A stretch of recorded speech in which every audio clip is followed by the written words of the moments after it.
Hey everyone, Eric Vanek here of South Harmon and the America's Game podcast. You can follow me on X at Eric Vanek NFL and follow the South Harmon Fantasy Football show on any of your podcast formats. We have all kinds of podcasts dropping every single day, it seems like. The YouTube as well, where you're watching this video. Make sure you click on it, like, subscribe. All that good stuff. Comment down below. Tell us who your waiver wire pickups are of the week. Those are always good to see from you guys. So if you could do that, it really helps us out. Would really appreciate if you could give us the like and subscribe. But today I'm going to go over our week 2 takeaways and injuries from this past week, and then week 3 waiver wire. Who do we need to be looking at to pick up in our redraft leagues? And as always, our deep dynasty leagues, which I kind of cater to more anyways. I think most of you guys know who to pick up in redraft leagues, but just want to also mention we are recording this before the Monday Night Football game, so we have 2 really good games this week. We got the Texans and Bucks, and the Chargers and the Raiders. So if anything does happen in those games tonight, that obviously won't be on here. And then there's going to be some news that trickles out more towards the evening time tonight of more injuries. Like last week we had the Mac Jones stuff.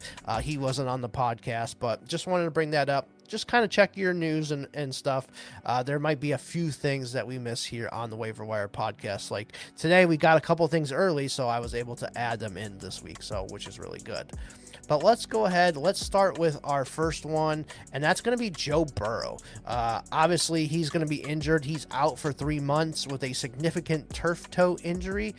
Tore the ligament in his big toe, so that kind of sucks for Joe Burrow. He's probably going to be missed most of the season, unfortunately for us, on Joe Burrow. Next guy up here I want to talk about is Jaden Daniels. So with Jaden Daniels, that just popped up here a little bit ago, he does have a knee injury, and his status for Sunday is in question right now. He's not ruled out or anything, but it is possible that we may be out without Jaden Daniels this week. Next guy up, this is another one that just broke a few minutes ago too, and that was J.J. McCarthy, who suffered an ankle injury and is likely out for this week. Carson Wentz will be stepping in as a starter for the Minnesota Vikings. So we're going to have Carson Wentz versus Jake Browning this week, Minnesota versus the Bengals, so that should be interesting. Next guy up I wanted to mention is Justin Fields. So Justin Fields is in concussion protocol, may be out this week. I'd probably put it like 85% chance that he's out, but some players do recover a little bit faster and get through the protocol. So keep an eye out for that, but I would expect Justin Fields to probably miss this week for the New York Jets. Next guy up I want to bring up is Austin Eckler. So Austin Eckler from the Thursday game, he tore his Achilles. He is out for the year, and I think it's pretty safe to drop him in dynasty leagues. The 30-plus-year-old running back off a torn Achilles, probably not very ideal. So yes, I would go ahead and just cut Austin Eckler off of all my teams, unfortunately. Next guy up here is going to be Aaron Jones. Suffered a hamstring injury in the Sunday night game against the Falcons last night. Unlikely to play this week, according to Kevin O'Connell. So we're going to get a heavy dose of Jordan Mason. Probably get some Xavier Scott in there too, with Ty Chandler being on the IR as well. So Xavier Scott, who I'll mention here later, is probably worth a pickup as well. Another Thursday night injury, which was Jaden Reed. He broke his collarbone, probably misses most of the fantasy season. I would guess 2 months to 2.5 months is usually what it takes there for a broken collarbone. So yeah, Jaden Reed pro season. I think in redraft leagues, it's fairly safe to go ahead and drop Jaden Reed. Next up is going to be Kevontae Turpin. So Kevontae Turpin for the Dallas Cowboys, he suffered a neck injury and did not return to the game. So just monitor that on Kevontae Turpin this week, and we'll see how it goes. Redraft quarterbacks this week. So let's go ahead and get into the redraft quarterbacks. I think for this week, some of the redraft guys I do like this week. There's some interesting games this week, and kind of seeing who could even be out there. I do like Jake Browning still going up against the Vikings. Jake Browning, he's got these weapons, man. He's got Jamar Chase still. He's got T. Higgins. He's got Chase Brown. So I think that could be somebody you can look up to this week is Jake Browning. I like Geno Smith, man. Geno Smith on the road against Washington. Washington just got beat up a little bit by the Green Bay Packers, and Geno Smith's been balling, man. We'll see what happens here on Monday night tonight, but yeah, Geno Smith has been playing a really, really good ball. And then the last one I'm going to mention, Daniel Jones, going up against the 0-2 Titans this week, and Daniel Jones has been one of the best quarterbacks in fantasy football this year. So yeah, I think you got to give a shout out here to Daniel Jones. All right, let's get into some dynasty quarterbacks now. So dynasty quarterbacks, I'm going to start with is Jake Browning. So Burrow out for an extended period of time. I think if Jake Browning's out there in any of our dynasty leagues, best ball leagues, any of that kind of stuff, Jake Browning is definitely somebody you're going to want to pick up and probably spend a significant amount of money on. I'd be okay trading a third round pick to get him as well, maybe even 2/3, to be honest with you, for Jake Browning. He's one of the better backups in the league, so that is definitely somebody I will invest in. Next guy up here is going to be Dylan Gabriel of the Cleveland Browns. Just want to mention him that they did bring in Gabriel at the end of the game of the blowout yesterday. He went 3 for 3, 19 yards, threw a touchdown to Dylan Sampson. So if the Browns ultimately pull off of Joe Flacco, which I'm highly likely at some point this season, Dylan Gabriel is going to be the one who gets the first shot. So if Dylan Gabriel's out there in any of your dynasty leagues, he is going to be worth a pickup. The next guy up is Marcus Mariota, and that's just in case Jaden Daniels misses this week. And Mariota has played pretty well when he had to come in last year for Jaden Daniels. So if Marcus Mariota happens to be out there and you have Jaden Daniels, I think that's a really good pickup as well. Next guy up here is Mac Jones. So if Mac Jones happens to still be out there, or hell, you can even trade for Mac Jones, I think he's worth it. He's starting for a few more weeks here. He had a hell of a first game against the Saints. I think he threw for 3 touchdown passes. So yeah, Mac Jones, definitely somebody I want to invest in. Next guy up I want to bring up is somebody we already kind of talked about, and that's Carson Wentz. He's going to be starting here for J.J. McCarthy this week. Probably just a 1-week thing, so I'm not going out to spend all my waiver money on Carson Wentz or anything like that. But I think if you need a quarterback for this week, and it's not a bad guy to go invest in. Next up here is going to be Tyrod Taylor, and that's with the Justin Fields concussion. Probably is going to miss this week, and Tyrod Taylor will be the starter. I think Tyrod Taylor is a guy that can just get you by this week, and hopefully you can get the best out of that. All right, let's get in now to the redraft running back. So the first guy up here is Bayshal Tootin. He played 18 snaps, which was 25% of the snaps. He ran 7 routes, 2 targets, 2 catches for 32 yards and a touchdown, and he had 8 carries for 42 yards. So if Tootin happens to be out there on your waiver wires this week, he is my #1 waiver priority claim this week for sure in all of my leagues, especially in redraft. I think he is set up here to kind of ascend like Bucky Irving did last year. They're already setting the floor for it, so I want to get him now before it's too late. Next guy up here I'm going to talk about is Cam Scatterbo. So Cam Scatterbo kind of took over the job this week from Tyrone Tracy. He played the most snaps, 35, 52%. He ran 18 routes. He had 3 targets, caught 2 of them for 14 yards, and then he had 11 carries for 45 yards on a touchdown, and outplayed Tyrone Tracy in this game. Tyrone Tracy kind of was forced to go to the kickoff return game, and he did pretty good kickoff returns, but looks like Scatterbo is the one who's taking over this backfield now. Next guy up, Blake Corum. This is just in case like Kyron does go down. They are starting to play Blake Corum a little bit more. 18 snaps, he ran 10 routes, didn't do anything with the routes, but 5 carries for 44 yards and a touchdown. So yeah, Blake Corum is definitely somebody I'm going to keep my eye on. Now let's get to some dynasty running backs. So first guy up here is a couple of Washington guys, actually 3 of them. So Jeremy McNichols is going to be a pain in our ass, a thorn in our side the rest of the year with Eckler out. It is going to be obviously Bill Krosky-Merritt. McNichols is going to be up there, and Chris Rodriguez. And I think McNichols is going to be the third down back, the pass catching running back, and the pass blocking running back here. So McNichols is going to have a pretty sizable role week to week. Is it going to lead to much fantasy points? I doubt it, but it's going to be somebody that we're going to be like wishing he was gone, but he's going to have to be somebody that they rely on. Next guy up here is going to be Chris Rodriguez, who's been inactive the last 2 weeks, but now with this Austin Eckler injury, he's more than likely coming up, and we'll see what his role is. He could be the short yardage guy, the goal line guy, and take a little bit from Bill Krosky-Merritt, but we'll have to see here what Chris Rodriguez does. Next guy up is somebody that they did sign today, and it is a former player that played under Cliff Kingsbury in Arizona, and that is Chase Edmonds. So they brought Chase Edmonds in on the practice squad, so I want to just put him out there. He's a very deep stash. If you need him, Chase Edmonds could be a guy. Next guy up is going to be Xavier Scott of the Minnesota Vikings. So with Aaron Jones missing, that means Scott is going to be the number 2 running back. I think it's also a possibility because they re-sign Cam Akers. He's out there available, knows the offense. So I think that is a possibility too, that they could sign Cam Akers here. But Xavier Scott right now, he's going to be the RB2 this week for the Minnesota Vikings. And then the last guy is going to be Tyler Beatty again. 13 snaps, 9 routes, 2 targets, caught 2 of them for 19 yards, and he had a carry for 3 yards. And that's basically just Beatty is going to be annoying for us all year long. He is the new Jaleel McLaughlin in this offense, unfortunately. All right, let's get into redraft wide receivers. So Dontavian Wicks, with the injury to Jaden Reed, Dontavian Wicks should now step into a starting wide receiver role here for the Green Bay Packers.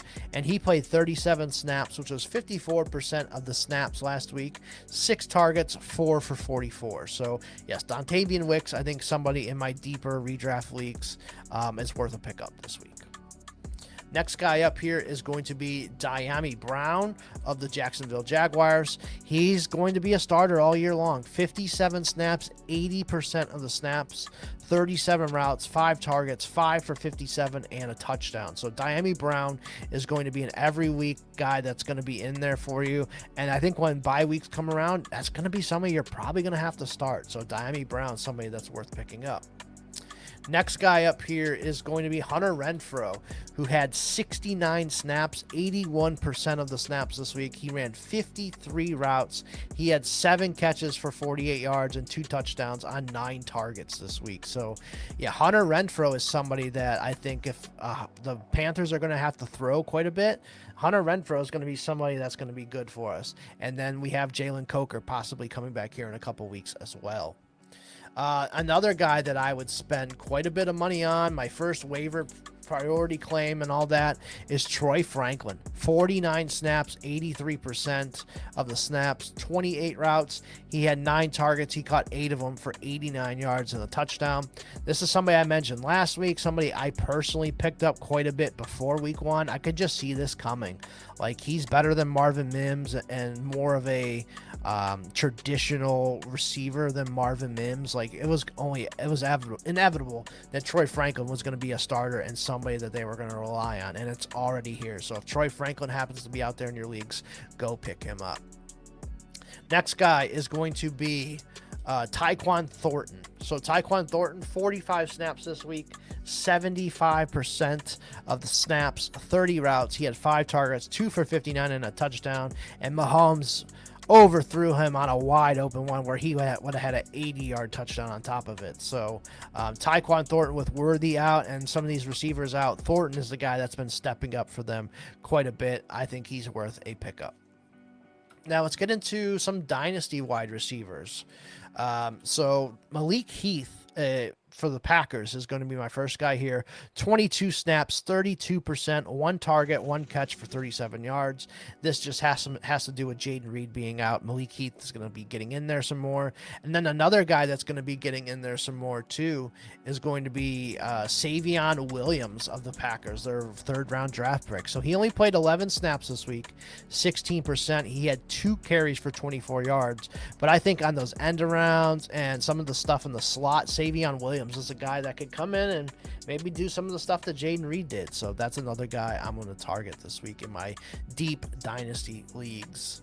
Next guy up here is going to be Isaiah Bond for the Cleveland Browns. He played more snaps this week, 28 snaps, 38%. He ran 20 routes, 3 targets, only had 1 for 6, but obviously we know this guy is super talented. It's going to just take a little bit of time here for him to get going, but I think when he does, he's going to be locked in as the Browns' 3rd wide receiver. Some other Ravens running or wide receivers here. So Tylan Wallace, 28 snaps, which was 50% of the snaps, 16 routes, 2 targets, 2 for 25 and a touchdown. I'm not believing in this one too much, but I just wanted to bring him up that he played the 3rd most passing snaps on this team this week over Devontae Walker, who we're going to get into, and DeAndre Hopkins. And speaking of which, we'll get into Devontae Walker now. 13 snaps, 23% of the snaps. He ran 5 routes on those snaps, though. Targeted twice, 2 catches for 26 yards, and 2 touchdowns. This guy has 3 career catches in the NFL. All 3 are for touchdowns. So I've seen him in best ball leagues quite a bit. This is a guy I constantly picked up when I had a free roster spot in some of my dynasty leagues, best ball leagues especially, and he was in my lineup this week. So you never know with these guys, man. Like, turning this bottom of your roster can get you a guy like Devontae Walker, and voila, he catches 2 touchdowns, and he's in your lineup helping you win a week. So just be careful or mindful of these guys and picking them up, and make sure you're turning that bottom of the roster every single week.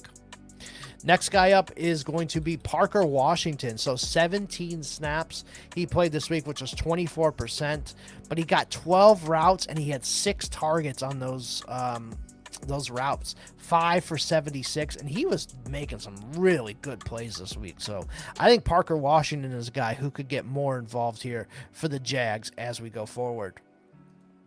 Next guy up is going to be Mac Hollins, and like I said last week, he's just going to be annoying all year. He's going to be a guy you don't want, but he's just a body that's going to play a lot of snaps. 39 snaps, 65%. He only ran 18 routes, 2 targets, and he caught the 1 for 8 yards and a touchdown. So that's a guy who can just sneak into your lineup for, weeks where you're struggling a little bit, and, Mac Hollins sticks it in there for a touchdown. So that's going to be somebody we want to invest in. Next up is Kendrick Bourne of the 49ers.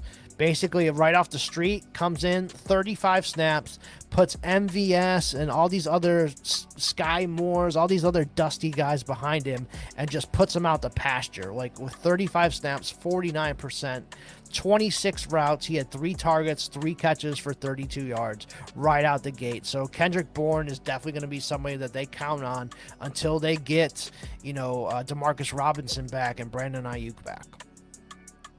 Next guy up I wanted to bring up is Tyler Johnson. So Tyler Johnson, he played the most snaps of any Jets wide receiver this week, 45 snaps, which was 96% of their snaps. He ran 30 routes, only had the 1 target, though. Didn't catch anything, but hey, a guy that's going to be out there that much, you're going to want him, but it was just the Jets. They couldn't pass the ball worth a shit.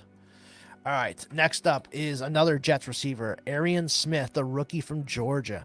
22 snaps, 47%. He ran 19 routes on those. He caught 2 targets, and he had 1 for 8. So this is a guy I like coming into the draft, and somebody that they are using quite a bit early on. So Arian Smith is somebody I will want to target.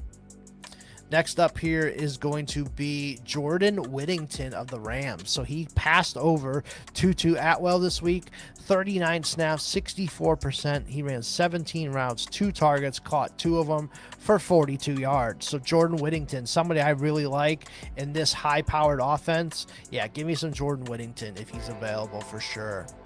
Next guy up is Chimere Dike of the Tennessee Titans. So he finally got in there some more. He played 28 snaps, 42%, 17 routes, had 5 targets, only caught 2 of them for -1 yard. But it was worthy to note here that Chimere Dike is getting in there some more and playing for us on offense. Next guy up I want to bring up is Bryson Tremaine of the Carolina Panthers. So with Xavier Legette having one of the worst stat lines I've ever seen in my life, Bryson Tremaine got out there quite a bit. Now, it was only 15 snaps, 18% of the snaps, but he ran a route on 13 of those 15 snaps, and he had 5 targets, 3 catches for 48 yards from Bryson Tremaine. This is a guy I heard about last year in Washington that almost made the team, and then he made the team here in Carolina this year. He's somebody that I'm definitely going to pick up in some of my deeper best ball leagues this week as somebody that I think could make an impact here for them, especially with Leggett being so terrible. All right, redraft tight ends. Let's get into it. Brenton Strange. Talked about him last week. He continues it. I want these snap share guys that are playing 80% of snaps or more. So Brenton Strange, 64 snaps, 90% of the Jaguar snaps, 39 routes, 5 targets, 3 for 17.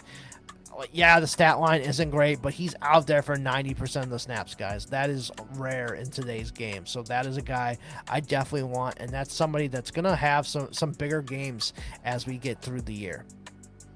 Next guy up, same thing, is going to be Theo Johnson of the Giants. 56 snaps, 84% of the snaps, pretty much just like he was last year, man. He was a guy that played pretty much all the snaps for the Giants. 34 routes, he was targeted 5 times, caught 4 of them for 34 yards. You know, he's playing all these snaps. That's a guy that I definitely want. Next guy up is going to be Juwan Johnson of the Saints. So hopefully you listened last week and picked him up. He's doing it again. 68 snaps, 96% of the snaps. 37 routes, 9 targets, 5 for 49, and 1 touchdown this week. So Juwan Johnson, definitely going to be somebody I want in my tight end spot. Like, I want him over Mark Andrews going forward. I want him. Obviously, if you miss George Kittle, I want Juwan Johnson in my lineup. I think Juwan Johnson's like almost an every week starter until proven otherwise. Next guy up here is going to be Jatavian Sanders of the Carolina Panthers. 56 snaps, which is 66% of the snaps. 38 routes, 10 targets, 7 for 54. And this is a guy that they're just going to get the ball to. He is their receiving tight end now and somebody that they really, really trust. So, yeah, Jatavian Sanders is another guy I want on my teams. Dynasty tight ends, only a couple this week. Jake Tonjes, that's how you say it now. 56 snaps. He played 79% of the snaps. 31 routes, 5 targets, 4 for 31. So that is Koopa's favorite new player in the league. So shout out to you, Koopa. You probably got a little bit of him in your lineups this week. But yeah, Jake Tonjes is going to be somebody that you're going to want in our deep best ball leagues. And then lastly is going to be Grant Calcaterra with Dallas Goedert missing this week. We don't know how long he's going to miss, but Calcaterra, 53 snaps, 88% of the snaps, only ran 22 routes, 2 targets, and caught 1 for 6. That's just because Jalen Hurts and these guys just can't throw the fucking ball at all. It's pretty worthless out there. And then lastly, our What the Fuck Are We Doing Here, Man segment. Brought to you by here at South Harmon by me. I love doing this segment every week. So here's some of the things from that I was looking through, some of the snaps and snap shares, all that stuff, and kind of seeing like, well, what are we doing here, man? Like, this is just stupid. So why are we rolling Jerome Ford out there double over Dalton Sampson and Quinshon Judkins? Like, he played 34 snaps, which was like way over Sampson and Judkins. I understand it's Judkins' first game, but Jerome Ford looked like shit. Get him out of there. Like, let's just roll with Judkins and Sampson and get Jerome Ford out of our lives. The Chicago Bears. Let's draft Colston Loveland and Luther Burden high in the draft, and we're going to play Cole Kmet and Olamide Zaccheaus over them by quite a bit. Like, what are we doing here? Like, get the young kids out there. Your team sucks. Like, you're trying to build chemistry with Caleb and these guys. Like, play Loveland and Burden. Like, what are we doing here? Demario Douglas, his snaps decreased significantly this week. Only played 15 snaps. So why? So we could get Mac Hollins out there? I don't know. It's just stupid to me. I hope Demario Douglas gets going here a little bit. Yeah, another thing on the Patriots. They said, hey, we need to get the ball more to Travion Henderson. And what do the Patriots do? They give him even less snaps than he had last week. So, yeah, what the fuck are we doing here, Mike Vrabel and Josh McDaniels? Next, Caleb Johnson. He's just fucked again. Only 2 snaps on offense. Like, in your redraft leagues, Caleb Johnson's probably droppable right now, to be honest with you. Also, here it is from earlier. How is it possible to get 8 targets, catch only one of them for -2 yards? Only time that's been done in NFL history, Xavier Legette. He is absolutely dog shit, fucking awful. Let's throw out, Tet McMillan, Coker when he gets back, and Renfro. Make those a starting 3. You're going to have to punt on Xavier Legette. He's one of the worst wide receivers in the league, and he's not learning shit. And then last but not least, Vikings. They need to figure it out on offense. They are absolutely sinking TJ Hawkinson and Adam Thielen owners. And we don't even have Jordan Addison back yet either, which is another frightening thought. Like, how are they going to support all these offensive players? And, we have McCarthy out there not being able to support all these guys. Like, they need to figure it out and figure it out really fucking fast before we lose a lot of games, because we're starting these Hawkinsons and Thielens and stuff. So they need to figure it out really, really quickly. But that is it for this week, guys. Appreciate you guys tapping in. Hopefully this helped you out last week. Hopefully it got you some wins. Hopefully this week it gets you some more wins. But appreciate everybody for listening in or watching us on YouTube. Make sure you like, subscribe, comment on the video. That really helps us. Podcast 5 stars is always very helpful as well. So we will be back next week for week 4. Good luck, boys.